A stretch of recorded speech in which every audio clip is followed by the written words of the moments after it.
Price the lord. Hallelujah, hallelujah, hallelujah, hallelujah. ಇವತ್ತು ನಾವು ಕತ್ತಲೆಯಿಂದ ಬೆಳಕಿನೆಡೆಗೆ ಎನ್ನುವ ವಿಷಯವನ್ನು ನಾನು ನಿಮ್ಮ ಮುಂದೆ ಇಡುತ್ತೇನೆ. ಈ ದೇವರ ಸುವಾರ್ತೆಯನ್ನು ಕೇಳುವ ತಮಗೆಲ್ಲರಿಗೂ ಸ್ವಾಗತ. ಭೂಮಿಯಲ್ಲಿ ನಿಜವಾಗಿಯೂ ಸೂರ್ಯನೆಂಬ ಬೆಳಕು ಇದೆ, ಆದರೆ ಪವಿತ್ರಾತ್ಮನ ಜ್ಞಾನಗಳ ಬೆಳಕು ದೇವರಾದ ಯೇಸು ನಮ್ಮಲ್ಲಿ ಇಲ್ಲ. ಅದರಿಂದ ನಾವು ದೂರ ಸರಿಯುತ್ತಿದ್ದೇವೆ, ಅದರಿಂದ ನಾವು ಕತ್ತಲೆಯೆಡೆಗೆ ಸಾಗುತ್ತಿದ್ದೇವೆ. ಇವತ್ತು ನಾವು ಬುದ್ಧಿವಂತರಾಗಿ ಭೂಮಿಯಲ್ಲಿ ದೇವರಿಲ್ಲ ಎನ್ನುವ ಪರಿಸ್ಥಿತಿಗೆ ಬಂದಿದ್ದೇವೆ. ನಾವು ದೇವರಿಲ್ಲ ಎಂದು ನಮ್ಮನ್ನು ತಾವೇ ಎತ್ತರಕ್ಕೆ ಬೆಳೆಸಿಕೊಂಡು ನಮ್ಮನ್ನು ನಾವೇ ಹೊಗಳಿಕೊಳ್ಳುವಂತಹ ಪರಿಸ್ಥಿತಿಗೆ ಬಂದಿದ್ದೇವೆ. ಇದೊಂದು ವಿಚಿತ್ರ ಸಂಗತಿಯಾಗಿದೆ. ಅದಕ್ಕಾಗಿ ನಾವು ಯಾವತ್ತು ದೇವರಿಂದ ದೂರ ಸರಿಯುವುದು ಎಂದರೆ ಕತ್ತಲೆಯ ಕಡೆಗೆ ಹೋಗುವ ದಾರಿ ಎನ್ನುವುದೇ ದೇವರ ವಾಕ್ಯವಾಗಿದೆ. ಯೋಹಾನನು ಬರೆದ 1ನೇ ಪತ್ರದಲ್ಲಿ ಅಧ್ಯಾಯ 1:5 ನಾನು ಓದುತ್ತೇನೆ. ದೇವರೇ ಬೆಳಕು, ಅವರಲ್ಲಿ ಕತ್ತಲು ಎಂಬುದೇ ಇಲ್ಲ. ಅವರ ಪುತ್ರನಿಂದಲೇ ನಾವು ಕೇಳಿದ ಈ ಸಂದೇಶವನ್ನು ನಿಮಗೆ ಸಾರುತ್ತಿದ್ದೇವೆ. ನಾವು ಕತ್ತಲಲ್ಲಿ ಬಾಳುತ್ತಾ ದೇವರೊಡನೆ ಅನ್ಯೋನ್ಯವಾಗಿದ್ದೇವೆಂದು ಹೇಳಿದರೆ ನಾವು ಸುಳ್ಳುಗಾರರು, ಸತ್ಯಕ್ಕನುಸಾರ ಬಾಳದವರು. ಬದಲಾಗಿ ದೇವರು ಬೆಳಕಿನಲ್ಲಿರುವಂತೆ ನಾವು ಬೆಳಕಿನಲ್ಲಿ ನಡೆದರೆ ನಮ್ಮಲ್ಲಿ ಪರಸ್ಪರ ಅನ್ಯೋನ್ಯತೆ ಇರುತ್ತದೆ. ಆಗ ದೇವರ ಪುತ್ರನಾದ ಯೇಸುವಿನ ರಕ್ತವು ನಮ್ಮನ್ನು ಎಲ್ಲ ಪಾಪದಿಂದಲೂ ಶುದ್ಧಿಗೊಳಿಸುತ್ತದೆ. ನಮ್ಮಲ್ಲಿ ಪಾಪವಿಲ್ಲವೆಂದು ನಾವು ಹೇಳಿಕೊಂಡರೆ ನಮ್ಮನ್ನು ನಾವೇ ವಂಚಿಸಿಕೊಳ್ಳುತ್ತೇವೆ ಮತ್ತು ಸತ್ಯವೆಂಬುದೇ ನಮ್ಮಲ್ಲಿ ಇರುವುದಿಲ್ಲ. ಪ್ರತಿಯಾಗಿ ನಮ್ಮ ಪಾಪಗಳನ್ನು ಒಪ್ಪಿಕೊಂಡರೆ ಆಗ ನಂಬಿಗಸ್ತರೂ ನೀತಿವಂತರೂ ಆದ ದೇವರು ನಮ್ಮ ಪಾಪಗಳನ್ನು ಕ್ಷಮಿಸಿ ಎಲ್ಲ ಅನೀತಿ ಅಧರ್ಮಗಳಿಂದ ನಮ್ಮನ್ನು ಶುದ್ಧೀಕರಿಸುತ್ತಾನೆ. ನಾವು ಪಾಪ ಮಾಡಿಲ್ಲವೆಂದು ಹೇಳಿದರೆ ದೇವರನ್ನು ಸುಳ್ಳುಗಾರನನ್ನಾಗಿಸುತ್ತೇವೆ ಮತ್ತು ಅವರ ವಾಣಿಯು ನಮ್ಮಲ್ಲಿ ಇರುವುದಿಲ್ಲ. Price the lord. ಹಲ್ಲೆಲೂಯ. ಹೌದು, ಇವತ್ತು ನಾವು ಈ ಭೂಮಿಯಲ್ಲಿ ನಮಗಿಂತ ಬುದ್ಧಿವಂತರು ಯಾರೂ ಇಲ್ಲ ಎನ್ನುವುದೇ ನಮ್ಮ ವಿಷಯವಾಗಿದೆ. ನಾವು ದೇವರಿಲ್ಲ, ದೇವರು ನಮಗಿಂತ ಬುದ್ಧಿವಂತರಲ್ಲ, ನಾವೇ ಎಲ್ಲ ಜ್ಞಾನವನ್ನು ಪಡೆಯುತ್ತೇವೆ ಎಂದು ನಾವು ಈ ಭೂಮಿಯಲ್ಲಿ ಸಾರುತ್ತಿದ್ದೇವೆ. ದೇವರು ಕತ್ತಲಲ್ಲ, ಅವರು ಬೆಳಕಾಗಿದ್ದಾರೆ. ಕತ್ತಲು ಎಂಬುದೇ ದೇವರಲ್ಲಿ ಇಲ್ಲ ಎಂದು ಪವಿತ್ರ ಬೈಬಲ್ ನಮಗೆ ತಿಳಿಸುತ್ತದೆ. ಅವರ ಪುತ್ರನಿಂದಲೇ ನಾವು ಕೇಳಿದ ಸಂದೇಶ ನಿಮಗೆ ಸಾರುತ್ತಿದ್ದೇವೆ ಎಂದು ಸಂತ ಪೌಲನು ಈ ಪವಿತ್ರ ಬೈಬಲಲ್ಲಿ ನಮಗೆ ಯೋಹಾನನು ಬರೆದ ಪತ್ರದಲ್ಲಿ ಹೇಳುತ್ತಾನೆ. ನಾವು ಕತ್ತಲಲ್ಲಿ ಬಾಳುತ್ತಾ ದೇವರೊಡನೆ ಅನ್ಯೋನ್ಯವಾಗಿದ್ದೇವೆಂದು ಹೇಳಿದರೆ ನಾವು ಸುಳ್ಳುಗಾರರು. ನಾವು ಪಾಪಗಳನ್ನು ಮಾಡುತ್ತಾ ಕತ್ತಲಲ್ಲಿ ನಡೆಯುತ್ತಾ ಇದ್ದು ಅನ್ಯೋನ್ಯವಾಗಿದ್ದೇವೆ ಎಂದರೆ ಸರಿಯಾಗಿ ನಾವು ನಡೆಯುತ್ತೇವೆ, ಸರಿಯಾದ ದಾರಿಯಲ್ಲಿ ನಾವು ನಡೆಯುತ್ತೇವೆ ಎಂದರೆ ಅದು ನಾವು ಸುಳ್ಳುಗಾರರಾಗುತ್ತೇವೆ. ಏಕೆಂದರೆ ನಾವು ಎಲ್ಲ ಗಳಿಗೆಯಲ್ಲಿಯೂ ಪಾಪಗಳನ್ನು ಮಾಡುತ್ತೇವೆ. ಆ ಪಾಪದಿಂದಲೇ ನಾವು ಶೈತಾನನು ನಮ್ಮಲ್ಲಿ ಉಳಿದುಕೊಳ್ಳುವನು, ಶೈತಾನನು ನಮ್ಮಲ್ಲಿ ಮನೆ ಮಾಡುವನು. ಅದನ್ನು ನಾವು ಹೊರಗಡೆ ಹಾಕಿ ನಾವು ಬೆಳಕಿನೆಡೆಗೆ ಸಾಗುವಂತಹರಾಗಬೇಕು. ಸತ್ಯಕ್ಕನುಸಾರ ಬಾಳುವವರು. ಬದಲಾಗಿ ದೇವರ ಬೆಳಕಿನಲ್ಲಿರುವಂತೆ ನಾವು ಬೆಳಕಿನಲ್ಲಿ ನಡೆದರೆ ನಮ್ಮಲ್ಲಿ ಪರಸ್ಪರ ಅನ್ಯೋನ್ಯತೆ ಇರುತ್ತದೆ. ಕತ್ತಲೆಯಿಂದ ನಾವು ಬೆಳಕಿನಲ್ಲಿ ನಡೆದರೆ ದೇವರಿಗೆ ಅನ್ಯೋನ್ಯತೆ ನಮ್ಮಲ್ಲಿ ಇರುತ್ತದೆ. ಆಗ ದೇವರ ಪುತ್ರನಾದ ಯೇಸುವಿನ ರಕ್ತವು ನಮ್ಮ ಎಲ್ಲ ಪಾಪಗಳಿಂದ ಶುದ್ಧೀಕರಿಸುತ್ತದೆ. ಹೌದು, ಇವತ್ತು ಯೇಸು ಕ್ರಿಸ್ತನು ನಮಗಾಗಿ ನಮ್ಮ ಪಾಪಗಳೇ ಆಗಿ ಶಿಲುಬೆ ಏರಿದನು. ಅವನ ರಕ್ತವನ್ನು ನಮ್ಮಲ್ಲಿ ಸುರಿಸಿದನು. ಅವನ ಬೆಳಕನ್ನು ನಮ್ಮಲ್ಲಿ ಚೆಲ್ಲಿದನು. ಆದ್ದರಿಂದ ನಾವು ಯೇಸುವಿನಿಂದ ಪಾಪ ಮುಕ್ತರಾಗಿದ್ದೇವೆ. ಯೇಸು ನಮ್ಮನ್ನು ಪಾಪಗಳಿಂದ ಬಿಡುಗಡೆಗೊಳಿಸಿದ್ದಾನೆ. ನಮ್ಮಲ್ಲಿ ಪಾಪವಿಲ್ಲವೆಂದು ನಾವು ಹೇಳಿಕೊಂಡರೆ ನಮ್ಮನ್ನು ನಾವೇ ವಂಚಿಸಿಕೊಳ್ಳುತ್ತೇವೆ. ಏಕೆಂದರೆ ನಾವು ಎಲ್ಲ ರೀತಿಯಿಂದಲೂ ಪಾಪಗಳನ್ನು ಮಾಡುತ್ತೇವೆ ಮತ್ತು ನಾವು ಪಾಪವೇ ಮಾಡುವುದಿಲ್ಲ. ನಮ್ಮಲ್ಲಿ ಕೋಪವೂ ಇಲ್ಲ, ಯಾವ ಥರದ ಕೆಟ್ಟ ಲಕ್ಷಣಗಳು ನಮ್ಮಲ್ಲಿ ಇಲ್ಲ ಅಂತ ಹೇಳಿದರೆ ನಾವು ಸುಳ್ಳುಗಾರರಾಗುತ್ತೇವೆ ಮತ್ತು ಸತ್ಯವೆಂಬುದೇ ನಮ್ಮಲ್ಲಿ ಇರುವುದಿಲ್ಲ. ಸುಳ್ಳನ್ನೇ ನಾವು ಆಡುವುದರಲ್ಲಿ ನಾವು ತಲ್ಲೀನರಾಗುತ್ತೇವೆ, ಆದರೆ ಸತ್ಯ ಏನೆಂಬುದು ನಮಗೆ ತಿಳಿದು ಬರುವುದಿಲ್ಲ. ಸತ್ಯವೆಂಬುದೇ ಬೆಳಕಿನಡೆಗೆ ಹೋಗುವ, ದೇವರೆಡೆಗೆ ಹೋಗುವ, ದೇವರ ಜ್ಞಾನದಲ್ಲಿ ಹೋಗುವ ನಮ್ಮ ದಾರಿಯಾಗಿದೆ. ನಮಗೆ ಅದೊಂದು ದಾರಿಯಾಗಿದೆ. ನಾವು ಪಾಪ ಮಾಡಿಲ್ಲವೆಂದು ಹೇಳಿದರೆ ದೇವರನ್ನು ಸುಳ್ಳುಗಾರನಾಗಿ ಮಾಡಿಸುತ್ತೇವೆ ಮತ್ತು ಅವರ ವಾಣಿಯು ನಮ್ಮಲ್ಲಿರುವುದಿಲ್ಲ. ನಾವು ಪಾಪವನ್ನೇ ಮಾಡುವುದಿಲ್ಲ ಅಂತ ಹೇಳಿ ಕುಳಿತುಕೊಂಡರೆ ನಾವು ಸರಿಯಾಗಿದ್ದೇವೆ, ನಾವು ಚೆನ್ನಾಗಿದ್ದೇವೆ, ನಾವು ಯಾವ ಪಾಪಗಳನ್ನು ಮಾಡಿಯೂ ಎಲ್ಲ ಥರದ ಕತ್ತಲೆಯ ಕೆಲಸಗಳನ್ನು ಮಾಡಿ ನಾವು ಮಾಡಿದ್ದೆಲ್ಲ ಸರಿ ಅಂತ ಹೇಳಿದರೆ ಅದು ನಾವು ದೇವರಿಗೆ ಸುಳ್ಳುಗಾರನಾಗಿ ಮಾಡಿಸಿದ ಹಾಗೆ ಆಗುತ್ತದೆ. ಮತ್ತು ದೇವರ ವಾಕ್ಯವು, ದೇವರ ವಾಣಿಯು, ದೇವರ ಶಬ್ದವು, ದೇವರ ಜ್ಞಾನವು ನಮ್ಮಲ್ಲಿ ಬೆಳೆಯುವುದಿಲ್ಲ, ನಮ್ಮಲ್ಲಿ ಇರುವುದಿಲ್ಲ. ಅದರಿಂದ ನಾವು ವಿಮುಕ್ತರಾಗುತ್ತೇವೆ. ಯೋಹಾನನು ಬರೆದ 10ನೇ ಅಧ್ಯಾಯದಲ್ಲಿ ನಾವು ನೋಡುವುದಾದರೆ 9ರಿಂದ 10, ಹೌದು, ನಾನೇ ಬಾಗಿಲು, ನನ್ನ ಮೂಲಕ ಒಳ ಹೋಗುವವನು ಸುರಕ್ಷಿತನಾಗಿರುತ್ತಾನೆ. ಅವನು ಒಳಗೆ ಹೋಗುತ್ತಾನೆ, ಹೊರಗೆ ಬರುತ್ತಾನೆ, ಮೇವನ್ನು ಕೊಂಡುಕೊಳ್ಳುತ್ತಾನೆ. ನಾನೇ ದೇವರ ಬಾಗಿಲು, ನಾನೇ ಸ್ವರ್ಗದ ಬಾಗಿಲು. ನನ್ನಿಂದ ಒಳಗೆ ಹೋಗುವವನು, ಹೊರಗೆ ಬರುವವನು ಸುರಕ್ಷಿತನಾಗಿರುತ್ತಾನೆ ಅಂತ ಯೇಸು ಕ್ರಿಸ್ತರು ಹೇಳುತ್ತಾರೆ. ಅವರು ತಮಗೆ ಬೇಕಾದ ಯೇಸು ಕ್ರಿಸ್ತನ ಜ್ಞಾನದ ಮೇವನ್ನು ಕೊಂಡುಕೊಳ್ಳುತ್ತಾನೆ, ಸತ್ಯವನ್ನು ಅವನು ಕೊಂಡುಕೊಳ್ಳುತ್ತಾನೆ, ಬೆಳಕನ್ನು ಅವನು ಕೊಂಡುಕೊಳ್ಳುತ್ತಾನೆ. ಆ ಬೆಳಕಿನಿಂದಲೇ ನಮ್ಮ ಜೀವನ ಸಾಗುವುದು, ಸತ್ಯದಿಂದಲೇ ನಮ್ಮ ಜೀವನವು ಸಾಗುವುದು. ಅದಾಗಿದೆ ನಮ್ಮ ಜೀವನದ ಮೇವು. ಕಳ್ಳನು ಬರುವುದು ಕಳ್ಳತನಕ್ಕಾಗಿ, ಕೊಲ್ಲುವುದಕ್ಕಾಗಿ ಮತ್ತು ನಾಶಪಡಿಸುವುದಕ್ಕೆ ಮಾತ್ರ. ಕಳ್ಳನು ಬರುತ್ತಾನೆ ನಮ್ಮ ಮನಸ್ಸನ್ನು ಕಳ್ಳತನ ಮಾಡಲು, ನಮ್ಮನ್ನು ಕೊಲ್ಲಲು ಮತ್ತು ನಮ್ಮ ಆತ್ಮವನ್ನು ನಾಶ ಮಾಡಲು. ಇಲ್ಲಿ ಕಳ್ಳನೆಂದರೆ ಶೈತಾನನು ನಮ್ಮನ್ನು ಬಂದು ಕದಿಯುತ್ತಾನೆ, ನಮ್ಮ ಆತ್ಮವನ್ನು ನಾಶ ಮಾಡಿಸ್ತಾನೆ, ನಮ್ಮ ಈ ಶರೀರವನ್ನು ಸುಟ್ಟು ಹಾಕುತ್ತಾನೆ, ಪಾಪದಲ್ಲಿ ಸುಟ್ಟು ಹಾಕುತ್ತಾನೆ. ನಮ್ಮ ಶರೀರವನ್ನು ಕೊಂದು ಹಾಕುತ್ತಾನೆ.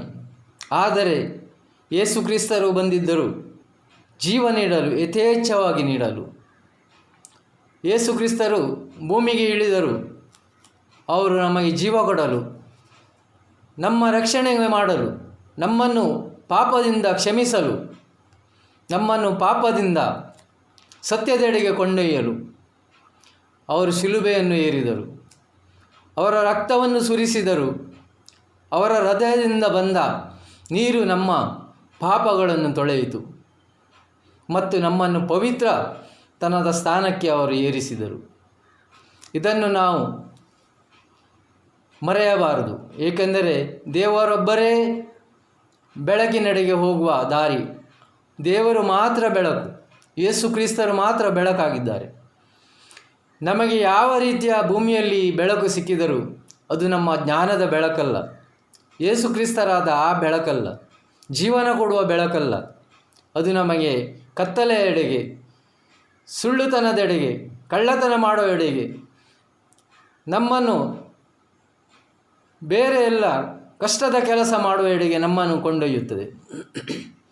ಯೋಹಾನ 15:7-10 ಹೇಳುವುದಾದರೆ, ನೀವು ನನ್ನಲ್ಲಿಯೂ ನನ್ನ ವಾಕ್ಯವು ನಿಮ್ಮಲ್ಲಿ ನೆಲೆಗೊಂಡರೆ ನೀವು ಏನು ಬೇಕಾದರೂ ಕೇಳಬಹುದು, ನಿಮಗೆ ಸಿಗುವುದು. ಹೌದು, ನಾವು ದೇವರಲ್ಲಿ ಒಂದಾಗಿ ದೇವರ ಹತ್ತಿರ ಬಂದರೆ, ದೇವರಲ್ಲಿ ನಾವು ದೇವರ ವಾಕ್ಯವನ್ನು ನಾವು ಕೇಳಿದರೆ, ದೇವರ ವಾಕ್ಯವು ನಮ್ಮ ಹೃದಯದಲ್ಲಿ ಇದ್ದರೆ ಏನು ಕೇಳಿದರೂ ಯೇಸು ಕ್ರಿಸ್ತರು ನಮಗೆ ಕೊಡುವರು. ಅಂತ ನಾವು ಭೂಮಿಯಲ್ಲಿ ಬೇಕಾದ ಶ್ರೀಮಂತಿಕೆ ಮತ್ತು ಅದಕ್ಕೆ ಬೇಕಾದ ಎಲ್ಲ ಥರದ ಕಾಣಿಕೆಗಳು ಎನ್ನುವುದು ನಮಗೆ ಯಾವುದೇ ಥರದ ಶ್ರೀಮಂತಿಕೆಗೆ ಸ್ವಾರ್ಥಕ್ಕಾಗಿ ಬೇಕಾಗಿರುವ ಅಧಿಕಾರಗಳು ಮತ್ತು ನಮ್ಮ ಹೆಸರು ದೊಡ್ಡದು ಮಾಡುವ ಎತ್ತರಕ್ಕೆ ಕೊಂಡೋಗುವ ಅಂತಹ ಅಧಿಕಾರಗಳು ಅದನ್ನು ಕೇಳಿದರೆ ಖಂಡಿತ ಸಿಗಲಾರದು. ಆದರೆ ದೇವರ ಸೇವೆಗಾಗಿ ಯಾವ ಕಾಣಿಕೆಗಳು ನಾವು ಕೇಳುತ್ತೇವೆಯೋ, ದೇವರ ಧ್ಯಾನದಿಂದ ಯಾವ ಜ್ಞಾನವನ್ನು ನಾವು ಕೇಳಲು ಇಚ್ಛಿಸುತ್ತೇವೋ ಅದೆಲ್ಲವೂ ನಮಗೆ ಸಿಗುವುದು. ನೀವು ಸಮೃದ್ಧಿಯಾಗಿ ಫಲಗೊಟ್ಟು ನನ್ನ ಶಿಷ್ಯರಾಗಿ ಬೆಳಗುವುದರಿಂದಲೇ ನನ್ನ ಪಿತನ ಮಹಿಮೆ ಪ್ರಕಟವಾಗುವುದು. ಹೌದು, ನಾವು ದೇವರ ಮಕ್ಕಳಾಗಿ ದೇವರ ಶಿಷ್ಯರಾಗಿ ನಾವು ಈ ಭೂಮಿಯಲ್ಲಿ ನಾವು ಬೆಳೆದರೆ ಖಂಡಿತವಾಗಿಯೂ ನಾವು ದೇವರ ಶಿಷ್ಯರಾಗಿ ಬೆಳೆಯಬಹುದು. ದೇವರ ಮಗುವಾಗಿ ದೇವರ ಮಕ್ಕಳಾಗಿ ನಾವು ಇಲ್ಲಿ ಜೀವನ ಸಾಗಿಸಬಹುದು. ಏಕೆಂದರೆ ದೇವರಿಗೆ ನಾವು ಸ್ತುತಿ ಮಾಡೋದು, ದೇವರಲ್ಲಿ ಬೇಡುವುದು, ದೇವರಿಗೆ ಮಹಿಮೆ ಕೊಡುವುದು, ಅದು ದೇವರಿಗೆ ಸಂತೋಷ ತರುತ್ತದೆ, ಯೇಸು ಕ್ರಿಸ್ತರಿಗೆ ಸಂತೋಷ ತರುತ್ತೆ. ಆವಾಗ ನಮಗೆ ಬೇಕಾದ ಎಲ್ಲ ಫಲಗಳು, ವರಗಳು ದೇವರು ನಮಗೆ ಕೊಡುತ್ತಾರೆ. ಪಿತನು ನನ್ನನ್ನು ಪ್ರೀತಿಸಿದಂತೆ ನಾನು ನಿಮ್ಮನ್ನು ಪ್ರೀತಿಸುತ್ತಿದ್ದೇನೆ, ನನ್ನ ಪ್ರೀತಿಯಲ್ಲಿ ನೆಲೆಗೊಂಡು ನಿಲ್ಲಿರಿ. ಹೇಗೆ ಯೇಸು ಕ್ರಿಸ್ತನನ್ನು ದೇವರಾದ ಪಿತನು ಪ್ರೀತಿಸಿದನು, ಅದರಂತೆ ನಮ್ಮನ್ನು ಯೇಸು ಕ್ರಿಸ್ತನು ಪ್ರೀತಿಸುತ್ತಾನೆ. ನನ್ನ ಪ್ರೀತಿಯಲ್ಲಿ ನೆಲೆಗೊಂಡು ನಿಲ್ಲಿರಿ. ಅದು ನಾವು ದೇವರ ಪ್ರೀತಿಯನ್ನು ನಾವು ಯೇಸುವಿನಲ್ಲಿ ನೋಡಿ ನಾವು ಅವರೊಂದಿಗೆ ನಾವು ಬೆಳೆಯಬೇಕು. ನನ್ನ ಪಿತನು ಕೊಟ್ಟ ಆಜ್ಞೆಗಳನ್ನು ಪಾಲಿಸಿ ಅವರ ಪ್ರೀತಿಯಲ್ಲಿ ನಾನು ನೆಲೆಗೊಂಡಿರುವ ಹಾಗೆ ನೀವು ಕೂಡ ನಾನು ಕೊಟ್ಟ ಆಜ್ಞೆಗಳನ್ನು ಪಾಲಿಸಿ ನನ್ನ ಪ್ರೀತಿಯಲ್ಲಿ ನೆಲೆಗೊಂಡಿವಿರಿ. ದೇವರು ಕೊಟ್ಟ ಎಲ್ಲ ಆಜ್ಞೆಗಳನ್ನು ಪಾಲಿಸಿ ಭೂಮಿಯಲ್ಲಿ ಯೇಸು ಕ್ರಿಸ್ತನು ಬಂದನು ನಮಗಾಗಿ. ನಮಗೆ ಪ್ರೀತಿ ಕೊಟ್ಟನು, ಸ್ಥೈರ್ಯ ಕೊಟ್ಟನು, ಧೈರ್ಯ ಕೊಟ್ಟನು, ಶಾಂತಿ ಸಮಾಧಾನ ಕೊಟ್ಟನು. ಎಲ್ಲವನ್ನು ನಮಗೆ ಯೇಸು ಕ್ರಿಸ್ತರು ಕೊಟ್ಟರು. ಅದರಂತೆ ಅವರ ಪ್ರೀತಿಯಲ್ಲಿ ನಾವು ಇದ್ದರೆ ಇದೆಲ್ಲವೂ ಆಜ್ಞೆಗಳನ್ನು, ದೇವರ ಕಾಯ್ದೆಗಳನ್ನು, ದೇವರ ಉಪದೇಶಗಳನ್ನು ನಾವು ಪಾಲಿಸಿದರೆ ನಮಗೆ ಯೇಸು ಕ್ರಿಸ್ತನ ಪ್ರೀತಿ ಸಿಗುವುದು. ಎಫೆಸರಿಗೆ ಬರೆದ ಪತ್ರದಲ್ಲಿ 5ನೇ ಅಧ್ಯಾಯ 6ರಿಂದ ನೋಡುವುದಾದರೆ, ಹುರುಳಿಲ್ಲದ ಮಾತುಗಳನ್ನು ಆಡುವವರಿಗೆ ಮರುಳಾಗದಿರಿ. ಇಂತಹ ಕೃತ್ಯಗಳನ್ನು ಮಾಡುವ ದುಷ್ಕರ್ಮಿಗಳ ಮೇಲೆ ದೇವರ ಕೋಪ ಎರಗುತ್ತದೆ. ಹೌದು, ಹುರುಳಿಲ್ಲದ, ದೇವರಿಗೆ ಪ್ರೀತಿ ತೋರಿಸದ, ದೇವರ ವಿರುದ್ಧ ಕಾರ್ಯಗಳನ್ನು ಮಾಡೋದು, ದೇವರಿಂದ ನಾವು ದೂರ ಸರಿದು ದೇವರಿಗಿಂತ ದೊಡ್ಡವರು, ದೇವರಿಗಿಂತ ಎತ್ತರ ಬೆಳೆದವರು ಅಂತಹ ಕೃತ್ಯಗಳಲ್ಲಿ ಪಾಲ್ಗೊಂಡವರು, ಅಂತಹವರ ಜೊತೆಯಲ್ಲಿ ನಾವು ಪಾಲ್ಗೊಳ್ಳಬಾರದೆಂದು ದೇವರ ವಾಕ್ಯವು ನಮಗೆ ಹೇಳುತ್ತದೆ. ಇಂತಹ ಕೃತ್ಯಗಳು ಮಾಡುವ ದುಷ್ಕರ್ಮಿಗಳ ಮೇಲೆ ದೇವರ ಕೋಪವು ಮತ್ತು ಶಾಪವು ನಿಜವಾಗಿಯೂ ಎರಗುತ್ತದೆ. ಅಂತಹವರ ಸಹವಾಸವೇ ನಿಮಗೆ ಬೇಡ. ನೋಡಿ, ಬೈಬಲ್ ಹೇಳುತ್ತದೆ, ಅಂತಹವರ ಸಹವಾಸವೇ ನೀವು ಮಾಡಬೇಡಿ.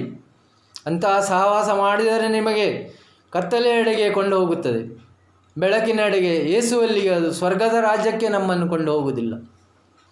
ಅದು ನರಕ ಯಾತನೆಗೆ ಕೊಂಡು ಹೋಗುತ್ತದೆ.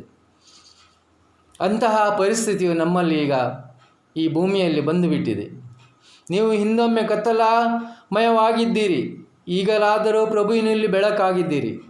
ದೇವರ ವಾಕ್ಯವನ್ನು ಆಲಿಸಿ, ದೇವರ ಪ್ರೀತಿಯನ್ನು ಮಾಡಿ, ದೇವರಲ್ಲಿ ಸ್ತುತಿ ಗಾಯನಗಳನ್ನು ಮಾಡಿ, ದೇವರಲ್ಲಿ ಸ್ತುತಿಸುವವರು, ದೇವರಲ್ಲಿ ಬೇಡುವರು, ದೇವರಲ್ಲಿ ಪ್ರಾರ್ಥನೆ ಸಲ್ಲಿಸುವರು, ಅವರು ಬೆಳಕಿನಲ್ಲಿರುತ್ತಾರೆ. ದೇವರ ಬೆಳಕಿನ ಮಕ್ಕಳಾಗಿ ನಾವು ಬಾಳಬಹುದು. ಕಾರಣ ಸಚ್ಚರಿತೆ, ಸದಾಚಾರ ಮತ್ತು ಸತ್ಯಸಂಧತೆ ಇವೆಲ್ಲವೂ ಬೆಳಕಿನ ಕುಡಿಗಳು. ಇವೆಲ್ಲವೂ ನಮಗೆ ಬೆಳಕಿನೆಡೆಗೆ ಕೊಂಡೊಯ್ಯುತ್ತದೆ, ದೇವರಲ್ಲಿಗೆ ಕೊಂಡೋಗುತ್ತದೆ, ದೇವರ ಹತ್ತಿರ ನಮಗೆ ಕೊಂಡೊಯ್ಯುತ್ತದೆ. ಪ್ರಭುವಿಗೆ ಮೆಚ್ಚುಗೆಯಾದುದು ಯಾವುದು ಎಂಬುದು ಕಲಿತುಕೊಳ್ಳಿರಿ. ನಾವು ಪ್ರಾರ್ಥನೆಯಿಂದ ದೇವರ ಯೋಜನೆಗಳನ್ನು ನಾವು ಜಾರಿ ಮಾಡಿದರೆ ಅದರಲ್ಲಿ ದೇವರ ಯೋಜನೆಗಳು ಏನೆಂದು ನಮಗೆ ಗೊತ್ತಾಗುತ್ತದೆ. ಅದನ್ನು ನಾವು ಮೊದಲು ಹುಡುಕಬೇಕು, ಕಲಿಯಬೇಕು. ನಿಷ್ಕ್ರಿಯ ಯೋಜಕವಾದ ಕತ್ತಲಮೆಯ ಕಾರ್ಯಗಳಿಗೆ ಕೈ ಹಾಕದಿರಿ. ಅಂತಹ ಕೆಟ್ಟ ಕೆಲಸಗಳನ್ನು, ಪಾಪದ ಕೆಲಸಗಳಿಗೆ ಕೈ ಹಾಕದಿರಿ ಎಂದು ದೇವರ ವಾಕ್ಯವು ಹೇಳುತ್ತದೆ. ಅಂತಹವುಗಳು ಬಯಲಿಗೆಳೆದು ಖಂಡಿಸಿರಿ. ಅಂತಹ ಕೆಲಸಗಳನ್ನು ಮಾಡುವವರಿಗೆ ಬಯಲಿಗೆಳೆದು ಎಲ್ಲರ ಮುಂದೆ ತಂದು ಅವರಿಗೆ ಖಂಡಿಸಿರಿ.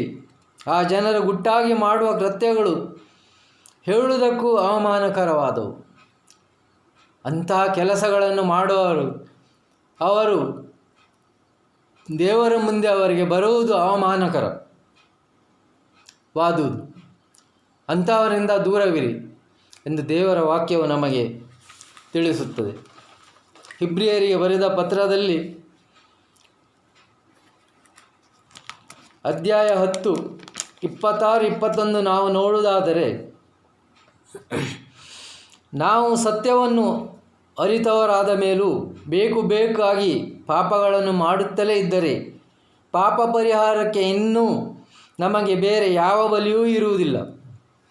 ನಾವು ಸತ್ಯವನ್ನು ಅರಿತ ಮೇಲೆ, ದೇವರೇರು ಏನೆಂಬುದು ನಾವು ಅರಿತ ಮೇಲೆ, ದೇವರ ಶಕ್ತಿಯು ಏನೆಂಬುದು ನಾವು ಅರಿತ ಮೇಲೆ ಪುನಃ ನಾವು ಅಂತಹ ಪಾಪಗಳನ್ನು ಮಾಡಿದರೆ, ಅಂತಹ ದುಷ್ಕೃತ್ಯಗಳನ್ನು ಮಾಡಿದರೆ ಅದಕ್ಕೆ ಬಲಿ ಕೊಡಲು ಬೇರೆ ಇನ್ಯಾವುದು ರಸ್ತೆಯು ನಮಗೆ ಇಲ್ಲ.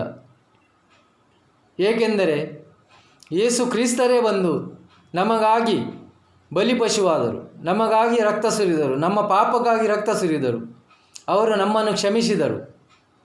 ಅಂತಹ ಕಾಲದಲ್ಲಿ ನಾವು ಬೇಕಂತಲೇ ಪುನಃ ಅಂಥ ಪಾಪಗಳನ್ನು ಮಾಡಿದರೆ ಅದಕ್ಕೆ ಬದಲಾಗಿ ಅತ್ಯಂತ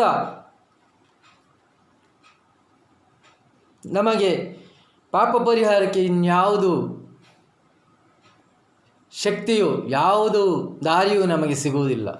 ಏಕೆಂದರೆ ಅತ್ಯಂತ ಭಯದಿಂದ ಎದುರು ನೋಡಬೇಕಾದ ದಂಡನಾ ತೀರ್ಪು ಹಾಗೂ ದೇವರ ಶತ್ರುಗಳನ್ನು ದಹಿಸುವ ಉಗ್ರ ಕೋಪಾಗ್ನಿ ಇವು ಮಾತ್ರ ನಮಗೆ ಉಳಿದಿರುವುದು. ಹೌದು, ಇಂತಹ ಪಾಪಗಳಿಗೆ ಪುನಃ ನಾವು ಮಾಡುವ ದುಷ್ಕೃತ್ಯಗಳಿಗೆ, ದುಷ್ಪಾಪಗಳಿಗೆ ಬೇರೆ ಯಾವುದೂ ದಾರಿಯೂ ಉಳಿದಿಲ್ಲ. ಏಕೆಂದರೆ ಅದು ಕೋಪಾಗ್ನಿ ಅಂತ ನರಕ ಯಾತನೆ ಮಾತ್ರ ನಮಗೆ ಸಿಗುವುದು.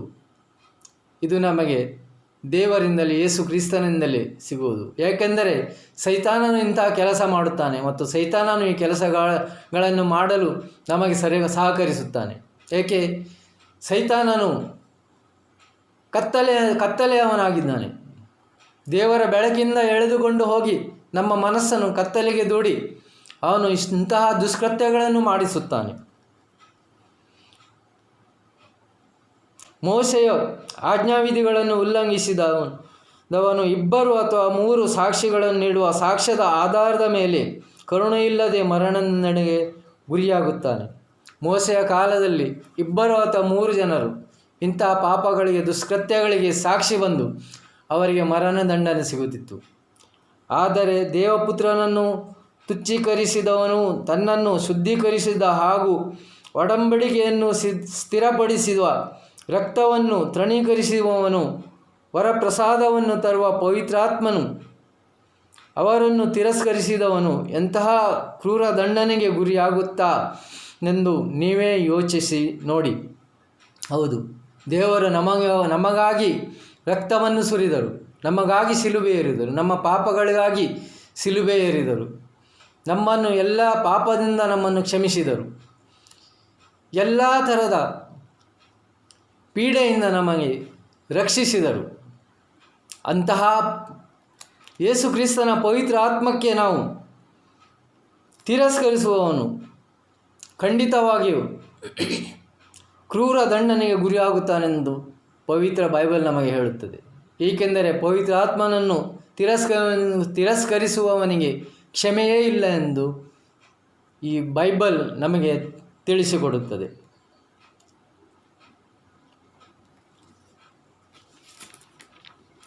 ಹಿಬ್ರಿಯರಿಗೆ ಬರೆದ ಪತ್ರದಲ್ಲಿ ನಾವು ನೋಡುವುದಾದರೆ ಹಿಬ್ರೂಸ್ 4:12-13 ದೇವರ ವಾಕ್ಯ ಜೀವಂತವಾದುದು, ಕ್ರಿಯಾತ್ಮಕವಾದುದು ಎಂದು ಹೇಳುತ್ತದೆ. ದೇವರ ವಾಕ್ಯವು ಜೀವಂತವಾದುದು, ಏಕೆಂದರೆ ನಮ್ಮ ಯೇಸು ಕ್ರಿಸ್ತರು ನಮ್ಮ ದೇವರು ಜೀವಂತ ದೇವರು. ಯಾವ ಮೂರ್ತಿಗಳಲ್ಲಿರುವ ದೇವರಲ್ಲ, ಯಾವ ಭೂಮಿಯಲ್ಲಿರುವ ವಸ್ತುಗಳಲ್ಲಿರುವ ದೇವರಲ್ಲ. ಅವರು ಜೀವಂತವಾದ ದೇವರು. ಅವರು ಕೊನೆಯ ತನಕ ಜೀವಂತರಿರುವರು. ನಮ್ಮನ್ನು ಜೀವಿತಕ್ಕೆ, ಅವರು ಪುನರುತ್ಥಾನಕ್ಕೆ ಕೊಂಡೊಯ್ಯುವ ದೇವರು. ಅವರ ಕಾರ್ಯವು ಕ್ರಿಯಾತ್ಮಕವಾದುದು, ಅವರ ಶಬ್ದವು ಕ್ರಿಯಾತ್ಮಕವಾದುದು. ಎಂತಹ ಇಬ್ಬಾಯಿ ಕತ್ತಿಗಿಂತಲೂ ಹರಿತವಾದದು, ಪ್ರಾಣ ಮತ್ತು ಆತ್ಮಗಳ, ಕೀಲು ಮತ್ತು ಮಜ್ಜೆಗಳ ಭೇದವನ್ನು ಛೇದಿಸುವಂತಹದ್ದು. ದೇವರ ವಾಕ್ಯವು ಪ್ರಾಣ ಮತ್ತು ಆತ್ಮಗಳನ್ನು ವಿಂಗಡಣೆ ಮಾಡುತ್ತದೆ. ಕೀಲು ಮತ್ತು ಮಜ್ಜೆಗಳ ಭೇದವನ್ನು ಛೇದಿಸುವಂತಹದು ದೇವರ ವಾಕ್ಯವು. ಅಂಥ ಎರಡು ಹರಿತವಾದ ಬಾಯುಳ್ಳ ತಲ್ವಾರಿನ ಕಿಂತ ಹರಿತವಾದ ದೇವರ ವಾಕ್ಯವು. ಅದನ್ನು ನಾವು ನಮ್ಮ ಹೃದಯದಲ್ಲಿ ಇಟ್ಟುಕೊಂಡರೆ ನಮ್ಮನ್ನು ಎಂತಹ ಕೋಪಗಳಿಂದ, ಎಂತಹ ಪಾಪಗಳಿಂದ ನಮ್ಮನ್ನು ರಕ್ಷಿಸಿ ದೇವರೆಡೆ ಕೊಂಡೊಯ್ಯುವುದು. ಹೃದಯದ ಆಶೆ ಆಲೋಚನೆಗಳನ್ನು ವಿವೇಚಿಸುವಂತಹದ್ದು. ನಾವು ಯಾರಿಗೆ ಲೆಕ್ಕ ಒಪ್ಪಿಸಬೇಕಾಗಿದೆಯೋ ಅವರ ಕಣ್ಣಿಗೆ ಮುಚ್ಚುಮರೆಯಾದುವುದು ಯಾವುದೂ ಇಲ್ಲ. ಹೌದು, ನಾವು ಯಾರಿಗೆ ನಮ್ಮ ಲೆಕ್ಕವನ್ನು ಕೊಡಲಿಕ್ಕಿದೆಯೋ, ಒಳ್ಳೆಯತನದ ಲೆಕ್ಕವನ್ನು ನಮಗೆ ದೇವರ ಆತ್ಮನಿಗೆ, ದೇವರಲ್ಲಿಗೆ, ಸ್ವರ್ಗರಾಜ್ಯದಲ್ಲಿ ನಮಗೆ ಕೊಡಲಿರುವುದು. ಕೆಟ್ಟವನ್ನು ನಾವು ನಮ್ಮ ಲೆಕ್ಕವನ್ನು ಶೈತಾನನು ಅವನಿಡುವನು, ಅದು ನರಕ. ಆ ಲೆಕ್ಕವನ್ನು ನರಕದಲ್ಲಿಟ್ಟು ನಮಗೆ ನರಕ ಯಾತನೆ, ಕೋಪಾಗ್ನಿಯಲ್ಲಿ ದೂಡುವವನು. ಆದರೆ ಅಂತಹ ಲೆಕ್ಕವನ್ನಿಡುವ ದೇವರನ್ನು ನಾವು ಯಾವತ್ತೂ ಮಚ್ಚುಮರೆ ಆಗುವುದಿಲ್ಲ. ಏಕೆಂದರೆ ದೇವರ ಎಲ್ಲವನ್ನು ನೋಡುತ್ತಾನೆ. ನಮ್ಮ ಎಲ್ಲ ಕೆಲಸಗಳನ್ನು, ನಮ್ಮ ಎಲ್ಲ ಕಾರ್ಯಗಳನ್ನು ಅವನು ನೋಡುತ್ತಾನೆ. ಅವನಲ್ಲಿ ಎಲ್ಲ ಥರದ ಲೆಕ್ಕ ಇರುವುದು. ನಾವು ಈ ಭೂಮಿಯಲ್ಲಿ ಸತ್ತು ಸ್ವರ್ಗದ ರಾಜ್ಯಕ್ಕೆ ಪುನರುತ್ಥಾನ ಆಗುವಾಗ ಅವರ ದೃಷ್ಟಿಯಲ್ಲಿ ನಮಗೆ ಎಲ್ಲವೂ ಬಟ್ಟಬಯಲಾಗುವುದು. ಇದನ್ನು ನಾವು ನಮ್ಮ ಮನಸ್ಸಲ್ಲಿ ಇಡುವಂತಹದ್ದು. ಏಕೆಂದರೆ ಸ್ವರ್ಗ ರಾಜ್ಯವು ನಮಗಾಗಿ ದೇವರು ಮಾಡಿ ಇಟ್ಟಿದ್ದಾರೆ. ಆ ಸ್ವರ್ಗ ರಾಜ್ಯದಲ್ಲಿ ಅವನ ಮಕ್ಕಳು ಮಾತ್ರ ಹೋಗುವರು, ಬೇರೆ ಯಾರೂ ಅಲ್ಲಿ ಹೋಗಲಿಕ್ಕೆ ಸಾಧ್ಯವಿಲ್ಲ. ಪಾಪಗಳನ್ನು ಮಾಡಿ ಯಾವನೂ ಅಲ್ಲಿ ಹೋಗಲಿಕ್ಕೆ ಸಾಧ್ಯವಿಲ್ಲ. ಅವನು ನರಕ ಯಾತನೆಯಲ್ಲೇ ಸಾಯುವನು.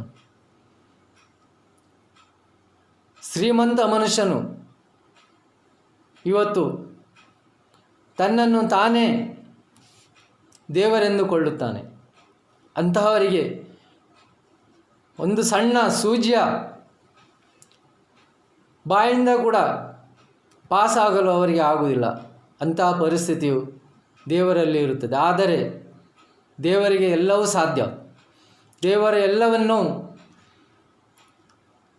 ಸಾಧ್ಯವನ್ನು ಮಾಡಲು ಸಾಧ್ಯವಾಗುತ್ತದೆ. 2 ತಿಮೋಥೆಯವರಿಗೆ ಬರೆದ ಪತ್ರದಲ್ಲಿ 3:12-15 ಕ್ರಿಸ್ತ ಯೇಸುವಿನ ಅನುಯಾಯಿಯಾಗಿ ಭಕ್ತಿಯಿಂದ ಬಾಳಲು ಆಶಿಸುವ ಪ್ರತಿಯೊಬ್ಬನೂ ಹಿಂಸೆಗೊಳಗಾಗುತ್ತಾನೆ. ಹೌದು, ಯೇಸು ಕ್ರಿಸ್ತನ ಅನುಯಾಯಿಯಾಗಿ, ಯೇಸು ಕ್ರಿಸ್ತನ ಸೇವಕನಾಗಿ, ಯೇಸು ಕ್ರಿಸ್ತನ ಶಿಷ್ಯನಾಗಿ ಬಾಳುವವನಿಗೆ ಖಂಡಿತವೂ ಈ ಲೋಕದಲ್ಲಿ ದುಡಿಯಲು, ಜೀವಿಸಲು ಕತ್ತಲಲ್ಲಿರುವ ಜನರು ಬಿಡುವುದಿಲ್ಲ. ಅವರಿಗೆ ಕಷ್ಟಗಳನ್ನು ಕೊಡುತ್ತಾ ಇರುತ್ತಾರೆ, ಅವರಿಗೆ ಹೀಯಾಳಿಸ್ತಾರೆ, ಅವರ ಮರ್ಯಾದೆಯನ್ನು ತೆಗೆಯುತ್ತಾರೆ. ಇಂತಹ ಸಮಯದಲ್ಲಿ ದುಷ್ಕರ್ಮಿಗಳು ಮತ್ತು ದುರ್ಬೋಧಕರು ಇತರನ್ನು ವಂಚಿಸುತ್ತಾ ತಮ್ಮನ್ನು ವಂಚಿಸಿಕೊಳ್ಳುತ್ತಾ ದಿನೇ ದಿನೇ ಅಧೋಗತಿಗೆ ಇಳಿಯುತ್ತಾರೆ. ಇಂಥ ಕಾಲದಲ್ಲಿ ದುರ್ಬೋಧಕರು, ದುಷ್ಕರ್ಮಿಗಳು ತಾವು ಮಾಡಿದ್ದು ಸರಿ, ಯೇಸುವಿನ ಅನುಯಾಯಿಗಳು ಮಾಡುವುದು ಸರಿಯಿಲ್ಲ, ಅವರು ತಪ್ಪನ್ನು ಮಾಡುತ್ತಾರೆ ಎಂದು ಹೇಳಿ ಅವರು ನಾವು ಮಾಡುವುದು ಮಾತ್ರ ಸರಿ ಎಂದು ಅವರು ಇನ್ನೂ ಪಾಪದ ಕೋಪಾಜ್ಞೆಗೆ ಗುರಿಯಾಗುತ್ತಾರೆ, ಅಧೋಗತಿಗೆ ಇಳಿಯುತ್ತಾರೆ. ನೀನಾದರೂ ನಿನಗೆ ಬೋಧಿಸಲಾಗಿರುವ ಹಾಗೂ ನೀನು ದೃಢವಾಗಿ ನಂಬಿರುವ ಸತ್ಯಗಳನ್ನು ಅನುಸರಿಸು. ನಾವು ಯೇಸು ಕ್ರಿಸ್ತನಲ್ಲಿ ದೃಢವಾಗಿದ್ದೇವೆ. ದೃಢವಾಗಿ ಆತ್ಮವಿಶ್ವಾಸದಲ್ಲಿ ಕೊನೆಯ ತನಕ ಇರುವುದೇ ನಮ್ಮ ಅದೃಷ್ಟತನ, ನಮ್ಮ ಭಾಗ್ಯತನ. ಅದಕ್ಕಾಗಿ ನಾವು ಕೊನೆಯ ತನಕ ದೇವರ ವಾಕ್ಯಗಳನ್ನು ನಂಬಿ ಸತ್ಯವನ್ನು ಅನುಸರಿಸುತ್ತಾ ಕೊನೆಯ ತನಕ ಬಾಳುವುದು ನಮಗೆ ಅದು ಒಂದು ದೇವರ ಭಾಗ್ಯವೇ ಆಗಿರುತ್ತದೆ. ನಿನ್ನ ಬೋಧಕರು ಯಾರೆಂಬುದು ನಿನಗೆ ಗೊತ್ತಿದೆ. ಹೌದು, ನಮ್ಮ ಬೋಧಕರು ಯೇಸು ಕ್ರಿಸ್ತನಾಗಿದ್ದಾನೆ, ದೇವರಾಗಿದ್ದಾರೆ. ನಿಜವಾದ ದೇವರು, ಸತ್ಯವಾದ ದೇವರು, ಜೀವಂತ ಇರುವ ದೇವರು, ಅವರೇ ನಮ್ಮ ಬೋಧಕರು. ಅವರಿಂದ ನಾವು ಎಲ್ಲವನ್ನು ಕಲಿಯುತ್ತಿದ್ದೇವೆ. ಅಂತಹ ಪರಿಸ್ಥಿತಿಯಲ್ಲಿ ನಮಗೆ ಸ್ವರ್ಗ ರಾಜ್ಯದ ಬಾಗಿಲು ನಮಗೆ ತೆರೆದಿರುತ್ತದೆ. ಚಿಕ್ಕಂದಿನಿಂದಲೇ ನೀನು ಪವಿತ್ರ ಗ್ರಂಥವನ್ನು ಪರಿಚಯಿಸಿಕೊಂಡಿರುವೆ. ಯೇಸು ಕ್ರಿಸ್ತರನ್ನು ವಿಶ್ವಾಸಿಸುವುದರ ಮೂಲಕ ಜೀವೋದ್ಧಾರವನ್ನು ಪಡೆಯಬಹುದೆಂಬ ಜ್ಞಾನವು ಲಭಿಸುವುದು ಈ ಪವಿತ್ರ ಗ್ರಂಥದಿಂದಲೇ. ಜೀವೋದ್ಧಾರಕ, ಆತ್ಮೋದ್ಧಾರಕ ಇಂತಹ ಜ್ಞಾನವು ನಮಗೆ ಸಿಗುವುದು ಈ ಪವಿತ್ರ ಗ್ರಂಥದಿಂದಲೇ ಎಂದು ಈ ಪವಿತ್ರ ಬೈಬಲ್ ನಮಗೆ ತಿಳಿಸುತ್ತದೆ. ಹಾಗಾದರೆ ನಾವು ದೇವರನ್ನು ಮರೆಯುವುದು ಬೇಡ. ದೇವರಲ್ಲಿಗೆ ನಾವು ನಡೆಯುವ, ದೇವರಲ್ಲಿ ನಾವು ಒಂದಾಗುವ, ದೇವರ ಆತ್ಮದಲ್ಲಿ ನಾವು ವಿಶ್ವಾಸ ಪಡುವ, ದೇವರ ಪವಿತ್ರ ಆತ್ಮವನ್ನು ನಾವು ನಮ್ಮಲ್ಲಿ ಬರುವ ಹಾಗೆ ಮಾಡುವ. ಅವರ ಆ ಪವಿತ್ರ ಆತ್ಮವು ನಮ್ಮನ್ನು ಜೀವನವನ್ನು ಕೊಡುವುದು. ಏಕೆಂದರೆ ದೇವರಲ್ಲಿ ನಾವು ಯಾರು ವಿಶ್ವಾಸದಲ್ಲಿರುತ್ತೇವೋ ಅವರು ಭಾಗ್ಯವಂತರು ಅಂತ ದೇವರ ವಾಕ್ಯವು ನಮಗೆ ಹೇಳುತ್ತದೆ. ಕೀರ್ತನೆಗಳು 1:1 ದುರ್ಜನರ ಆಲೋಚನೆಯಂತೆ ನಡೆಯದೆ, ಪಾಪಾತ್ಮರ ಪಥದಲ್ಲಿ ಕಾಲೂರದೆ, ಧರ್ಮನಿಂದಕರ ಕೂಟದಲ್ಲಿ ಕೂರದೆ ಇರುವವನು ಭಾಗ್ಯವಂತನು. ದುರ್ಜನರ ಆಲೋಚನೆಯಂತೆ ನಡೆಯದೆ, ಅವರೊಟ್ಟಿಗೆ ಬೆರೆಸದೆ, ಪಾಪಾತ್ಮರ ಪಾಪಗಳನ್ನು ಮಾಡುವ, ದುಷ್ಕೃತ್ಯಗಳನ್ನು ಮಾಡುವ ಜನರಲ್ಲಿ ನಾವು ಒಟ್ಟಿಗೆ ಇರದೆ, ಅವರೊಟ್ಟಿಗೆ ನಾವು ಬೆಳೆಯದೆ, ಧರ್ಮನಿಂದಕರ ಕೂಟದಲ್ಲಿಯೂ ನಾವು ಇರದೆ, ಪ್ರಭುವಿನ ಧರ್ಮಶಾಸ್ತ್ರದಲ್ಲಿ ಹರ್ಷಗೊಳ್ಳುವವನಾರು ಅವನೇ ಧನ್ಯನು. ಪ್ರಭುವಿನ ಧರ್ಮಶಾಸ್ತ್ರವನ್ನು ದಿವಸವೂ ಓದಿ ಜ್ಞಾನವನ್ನು ಪಡೆದು ದೇವರಿಗೆ ಪ್ರಾರ್ಥನೆಗಳನ್ನು ಸಲ್ಲಿಸುತ್ತಾ ದೇವರಲ್ಲಿ ನಾವು ಒಂದಾಗಿರುವವನು ಭಾಗ್ಯವಂತನೆಂದು ದೇವರು ಈ ಕೀರ್ತನೆಗಳು ನಮಗೆ ಹೇಳಿರುತ್ತದೆ. ಹರ್ಷಗೊಳ್ಳುವವನಾರು ಅವನೇ ಧನ್ಯನು. ಹಗಲಿರುಳೆನ್ನದೆ ಅದನ್ನೇ ಧ್ಯಾನ ಸ್ತುತಿಸುತ್ತಿರುವವನು ಅವನೇ ಧನ್ಯನು. ಹಗಲಿರುಳು ಅನ್ನದೇ ನಾವು ಪ್ರಾರ್ಥನೆಗಳನ್ನು ಮಾಡುತ್ತಾ ದೇವರನ್ನು ಬೇಡುತ್ತಾ ನಾವು ದಿವಸವೂ ಧ್ಯಾನದಲ್ಲಿರುತ್ತೇವೆ. ಹಗಲಿರುಳು ದೇವರನ್ನು ಪ್ರಾರ್ಥಿಸುತ್ತೇವೆ. ನಾವು ನಿಜವಾಗಿಯೂ ಧನ್ಯರು ಎಂದು ದೇವರು ನಮಗೆ ತಿಳಿಸುತ್ತದೆ. ದೇವರ ವಾಕ್ಯವು ನಮಗೆ ತಿಳಿಸುತ್ತದೆ. ಯಾಕೋಬನ ಪತ್ರದಲ್ಲಿ ನಾವು ನೋಡುವುದಾದರೆ ಅಧ್ಯಾಯ 4:4 ವಿಶ್ವಾಸದಲ್ಲಿ ವ್ಯಭಿಚಾರಿಗಳಂತೆ ಬಾಳುವವರೇ, ಲೋಕದೊಡೆಯ ಗೆಳೆತನವೆಂದರೆ ದೇವರೊಡನೆ ಹಗೆತನವೆಂಬುದು ನಿಮಗೆ ತಿಳಿಯದೆ. ವಿಶ್ವಾಸದಲ್ಲಿ ವ್ಯಭಿಚಾರಿಗಳಂತೆ ನಾವು ವಿಶ್ವಾಸದಲ್ಲಿ ಸತ್ಯದಲ್ಲಿ ನಾವು ಬೆಳೆದು ವ್ಯಭಿಚಾರಿಗಳಂತೆ ಪಾಪಿಗಳಂತೆ ನಡೆದು ನಾವು ದೇವರೊಡನೆ ಹಗೆತನ ಮಾಡುವುದು ಇದು ದೇವರಿಗೆ ವಿರುದ್ಧವಾಗಿದೆ. ನಾವು ಬಾಳುವುದು ಸತ್ಯದಿಂದಲೇ ಬಾಳಬೇಕು. ನಿತ್ಯ ಜೀವನವನ್ನು ನಾವು ಬೆಳಕಿನಿಂದಲೇ ಸಾಗಿಸಬೇಕು. ಲೋಕದೊಡನೆ ಗೆಳೆತನ ಬಯಸುವುದು ದೇವರೊಡನೆ ಹಗೆತನ ಬೆಳೆಸಿಕೊಂಡ ಹಾಗೆ. ಆ ಲೋಕದಲ್ಲಿ ಶ್ರೀಮಂತನಾಗಬೇಕು, ಹಣವನ್ನು ಸಂಪಾದಿಸಬೇಕು, ಅಧಿಕಾರ ಗಳಿಸಬೇಕು, ಒಳ್ಳೆಯ ಹೆಸರನ್ನು ಮಾಡಿ ಜನರ ಮುಂದೆ ನಾವು ನಿಲ್ಲಬೇಕು. ಅಂತಹ ನಾವು ಈ ಭೂಮಿಯ ಕೆಲಸಗಳನ್ನು ಮಾಡುವುದೆಂದರೆ ದೇವರಿಗೆ ನಾವು ವಿರುದ್ಧ ಹೋಗುತ್ತೇವೆ. ದೇವರು ನಮ್ಮಲ್ಲಿರುವ ಆತ್ಮವನ್ನು ಅತ್ಯಾಸಕ್ತಿಯಿಂದ ಅಪೇಕ್ಷಿಸುತ್ತಾನೆ. ದೇವರು ನಮ್ಮಲ್ಲಿರುವ ಆ ಆತ್ಮವನ್ನು ರಕ್ಷಿಸಲು ಅತ್ಯಾಸಕ್ತಿಯಿಂದ ಅಪೇಕ್ಷಿಸುತ್ತಾನೆ. ಅವನ ಮಕ್ಕಳಾಗಿ ಬೆಳೆಯಲು ನಮ್ಮ ಆತ್ಮವು ದೇವರ ಆತ್ಮವಾಗಿದೆ. ಆ ಆತ್ಮವು ದೇವರಲ್ಲಿಗೆ ಪುನಃ ನಾವು ಹೋಗಲು, ನರಕದಿಂದ ನಾವು ಬೆಳಕಿನೆಡೆಗೆ, ಕತ್ತಲೆಯಿಂದ ನಾವು ಬೆಳಕಿನೆಡೆಗೆ ನಡೆಯಲು ದೇವರು ಆಶಿಸುತ್ತಾರೆ ಎಂಬ ಪವಿತ್ರ ಗ್ರಂಥದ ವಾಕ್ಯವು ಹುರುಳಿಲ್ಲದೆಂದು ಭಾವಿಸುತ್ತೀರಾ? ಇದನ್ನು ನಾವು ಪವಿತ್ರ ವಾಕ್ಯವು, ಈ ಪವಿತ್ರ ಪುಸ್ತಕದ ಬೈಬಲಿನ ವಾಕ್ಯವು ಹುರುಳಿಲ್ಲದ್ದು, ಇದರಲ್ಲಿ ಏನು ನಮಗೆ ಸಿಗುವುದಿಲ್ಲ ಅಂತ ಭಾವಿಸುತ್ತೀರಾ ಅಂತ ಈ ವಾಕ್ಯವು ನಮಗೆ ಹೇಳುತ್ತದೆ. ದೇವರು ನಮಗೆ ದಯಪಾಲಿಸುವ ವರಪ್ರಸಾದ ಅತ್ಯಧಿಕವಾದುದು ಎಂತಲೇ ದೇವರು ಗರ್ವಿಷ್ಠರನ್ನು ವಿರೋಧಿಸುತ್ತಾರೆ. ದೇವರ ಎಲ್ಲ ವರಪ್ರಸಾದವು, ದೇವರ ಸೇವೆಗಾಗಿ ನಾವು ಉಪಯೋಗಿಸುವ ಎಲ್ಲ ವರಗಳು ನಮಗೆ ಪ್ರಾಮುಖ್ಯ, ಪ್ರಬುದ್ಧವಾದುವು. ಇದನ್ನು ವಿರೋಧಿಸಿದರೆ ದೇವರು ನಮಗೆ ಶಾಪವನ್ನು ಕೊಡುತ್ತಾರೆ. ದೇವರ ಆಶೀರ್ವಾದವು ನಮಗೆ ಬರುವುದಿಲ್ಲ. ದೇವರು ಸಂತೋಷ ಪಡುವುದಿಲ್ಲ. ನಮಗೆ ಸುಖ, ಶಾಂತಿ, ಸಮಾಧಾನವು ಈ ಭೂಮಿಯಲ್ಲಿ ಸಿಗುವುದಿಲ್ಲ. ಅಶಾಂತಿಯ ಮಳೆಯೇ ನಮ್ಮಲ್ಲಿರುವುದು,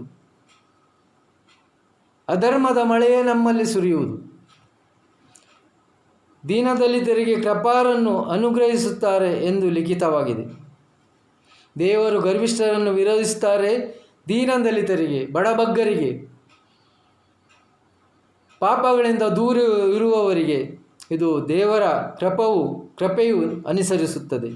ಆದ್ದರಿಂದ ದೇವರಿಗೆ ಶರಣಾಗಿ ಬಾಳಿ ಸೈತಾನನನ್ನು ಎದುರು ನಿಲ್ಲಿಸಿ, ದೇವರಲ್ಲಿ ಆತ್ಮವಿಶ್ವಾಸದಿಂದ ನಾವು ಬಾಳಿ ಸೈತಾನನ್ನು ನಿಲ್ಲಿಸಬೇಕು, ಅವನನ್ನು ಎದುರುಗೊಳ್ಳಬೇಕು. ಸೈತಾನನು ನಮ್ಮಿಂದ ದೂರ ನಾವು ತಳ್ಳಬೇಕು. ಅವನು ನಮ್ಮಿಂದ ಪಲಾಯನಗೈಯುವನು. ಏಕೆಂದರೆ ನಾವು ದೇವರ ಮಕ್ಕಳಾಗಿ ಆತ್ಮವಿಶ್ವಾಸದಿಂದ ಬಾಳುವಾಗ ಸೈತಾನನು ನಮ್ಮನ್ನು ಏನೂ ಮಾಡಲು ಸಾಧ್ಯವಿಲ್ಲ. ಅವನು ನಮ್ಮಿಂದ ದೂರ ಸರಿಯುತ್ತಾನೆ. ದೇವರ ಸಮೀಪಕ್ಕೆ ಬನ್ನಿ, ಆಗ ಅವರು ನಿಮ್ಮ ಸಮೀಪಕ್ಕೆ ಬರುವರು. ದೇವರ ಸಮೀಪಕ್ಕೆ ನಾವು ದೇವರನ್ನು ಒಂದುಗೂಡಿದರೆ, ದೇವರಲ್ಲಿ ಒಟ್ಟುಗೂಡಿದರೆ ನಮಗೆ ದೇವರು ನಮ್ಮಲ್ಲಿ ಒಟ್ಟುಗೂಡುವರು. ಎರಡು ಮನಸ್ಸಿನವರೇ, ನಿಮ್ಮ ಹೃದಯವನ್ನು ನಿರ್ಮಲವಾಗಿರಲಿ. ಎರಡು ಥರದ ಮನಸ್ಸನ್ನು ಮಾಡುವರು. ದೇವರನ್ನು ಪ್ರೀತಿಸುವುದು ಅಥವಾ ಈ ಭೂಮಿಯನ್ನು ಪ್ರೀತಿಸುವುದು, ಈ ಶ್ರೀಮಂತಿಕೆಯ ಕೆಲಸಗಳನ್ನು, ಭೂಮಿಯ ನಾವು ಪ್ರೀತಿಸುವುದು ಅಥವಾ ದೇವರಲ್ಲಿ ನಾವು ವಿಶ್ವಾಸವಿಡುವುದು ಎಂದು ನಾವು ಎರಡು ದೋಣಿಯಲ್ಲಿ ಕಾಲಿಟ್ಟಾಗೆ ಆಗುತ್ತದೆ. ಎರಡು ದೋಣಿಯಲ್ಲಿ ಕಾಲಿಟ್ಟರೆ ದೋಣಿಗಳು ಆಚೆ ಈಚೆ ಹೋಗಿ ನಾವು ಮಧ್ಯದಲ್ಲಿ ನೀರಿನಲ್ಲಿ ಮುಳುಗುತ್ತೇವೆ. ಅಂತಹ ಕೆಲಸಗಳನ್ನು ನಾವು ಮಾಡಬಾರದು.